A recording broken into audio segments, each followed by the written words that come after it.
Tavs Auto TV atbalsta elektroauto uzlādes tīkls Eleport un Goodyear.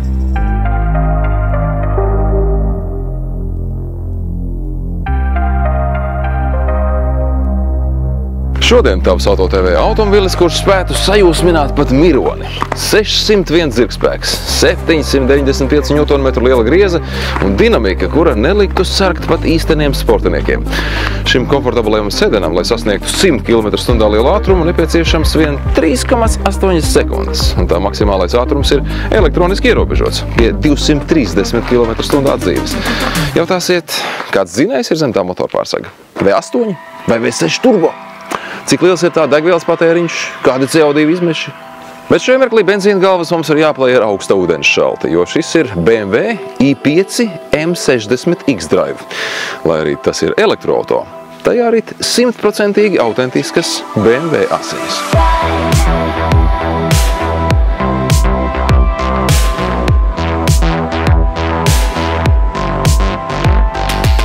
Mūsu viešņa šodien ir uzņēmēja Baiba Zūzena. Cilvēks ar apņēmību, motivāciju un vadības prasmēm, ko iemācījusies izmantot savas izaugsmes un sabiedrības pārmaiņu labā.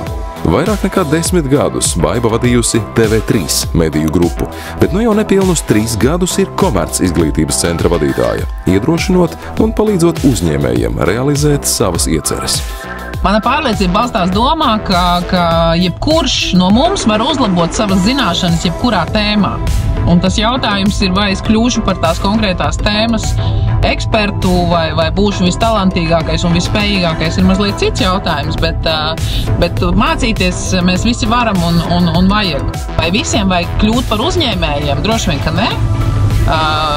Bet ja ir vēlme, tad noteikti var iemācīties var ļoti daudz ko. Vizuāli i5 ir teju vai dvīnis savam iekšdedzes brālim, 5. sērijas BMW. Neapšaubām šis ir bijis viens no visu laiku visnozīmīgākajiem produktiem bavāriešu modeļu listē.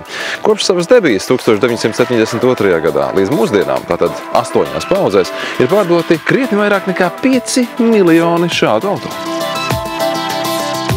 Tā kā nebija pat jāpierod, ja?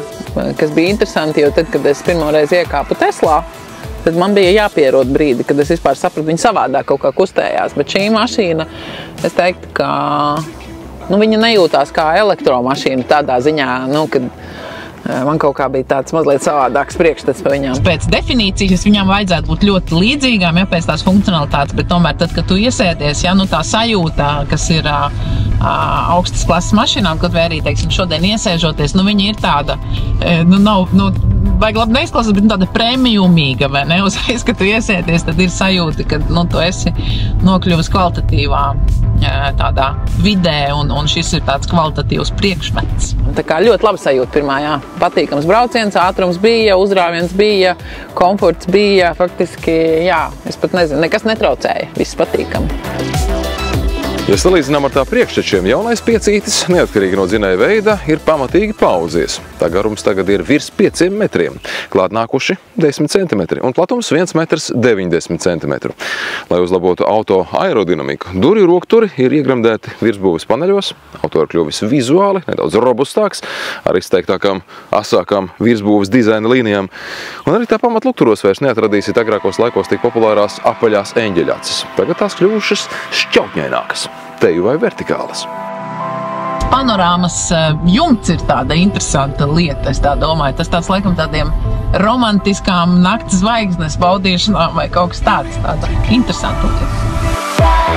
i5 salons ir atbilstoši digitālajiem laikmetam. 2 milzīgi ekrāni, 12,3 un 14,9 colas. Lielākā daļa funkciju ir aktivizējams tieši šeit, ekrānos, vai arī ar iDrive. Fizisku pogu un slēdžu skaits ir samazināts līdz minimumam. Bet vēl viens jauns elements ir papildu BMW interaktīvā josla, kas jūs var teikt apskauj visu automašīnas platumā, kur aizvietot dažādi skārienjutīgi slēdži, un šī josla arī maina krāsu, atkarībā no izvēlētā braukšanas režīma. Un interesants risinājums ir arī automašīnas ventilācijas atvariem. Lai arī tās šeit kaut kur atrodas, tās ir paslēptas jūsu acīm un vienkārši nav redzams. Digital art, šis ir foini. Tas ekrāns, kur viņš izsaka kā tādu, interesanti. Tādas papildus features, vai ne, kas it kā nav tieši tieši funkcionalitātei, tā kā, bet patīkami. Ja runājam par tehniku, elektriskais i5 pārdošanā ir pieejams divās versijās. Jaudīgākā no tām ir BMW i5 M60 X-Drive. Šī modifikācija aprīkota ar 2 elektromotoriem, kuru kopējā jauda ir 601 zirgspēks. Un tā kā katrs no motoriem ir novietots uz savas asas, šim auto ir visu riteņu piedziņa. Bāzes izpildījumā i5 ir klasiskā riteņu piedziņa un viens motors ar 340 zirgspēku jaudu. Šajā versijā i5 starta cena ir 75,6 tūkstoši eiro. Ar vienu uzlādi i5 spēja veikt no 455 līdz pat 516 kilometriem. Zin kā, viņu pat nevar saukt par uzrāvienu, jo tas nebija uzrāviens, viņš kaut kā savādāk to ātrumu uzņēma. Tā ļoti intensīvi, bet mierīgi. Tāds harmoniski intensīvs tas pātrinājums bija, jā. Jautājsiet, cik ilgs laiks ir nepieciešams, lai uzlādētu šo automobīlu? Tas būs atkarīgs no izvēlētās stacijas jaudas. Ja darīsiet to mājās, izmantojot 11 kW wallboxu, būs vajadzīgas 8,2 stundas. 22 kW uzlādes stacijā šo laiku iespējams samazināt uz pusi. Savukārt ātrajās uzlādes stacijās, kuru Latvijā arī nav mazums, i5 aķi no 10 līdz 80% iespējams uzlādēt 30 minūtēs. Maksimālā jauda, ko pretī spēj paņemt šī auto baterijas, ir 205 kW. Bez tam arī atrodoties kustībā, akumulātora līmenis tiek pastāvīgi papildināts. Tiklīdz sākat bremzēšanu, visā procesā radītā kinētiskā enerģija tiek pārvērsta elektroenerģijā. Šādi tiek uzlādēts akumulators un palielināts BMW i5 darbības attālums. Es teikšu, kā ir ļoti patīkami, man ļoti laba sajūta šodien ir šajā automašīnā un jā, patīk šis automobīls, teikšu, kā ir, jā, patīkams. Ja iepriekš es biju daudz vairāk skeptiski noskaņota pret BMW, kā tiešām tādu agresīvu un varbūt, nezinu, kas tas īstais vārds, izrādīšanās mīlošiem cilvēkiem, jā, tādiem piemērotu zīmolu, es spētu sev iedomāties šādā automašīnā, jā. Tiešām viss ļoti pārdomāts, izliekās, un skaists. Šī brauciena izskaņā mēs varam tikai vēlreiz izteikt apbrīnu, kādas iespējas šāda līmeņa sportisku auto ražotājiem un arī lietotājiem ir pavērusi elektroēra, nodrošinot reibinošus dinamikas rādītājus un vienlaikus saglabājot neticami zemas 1 kilometra izmaksas auto eksploatācijas periodā.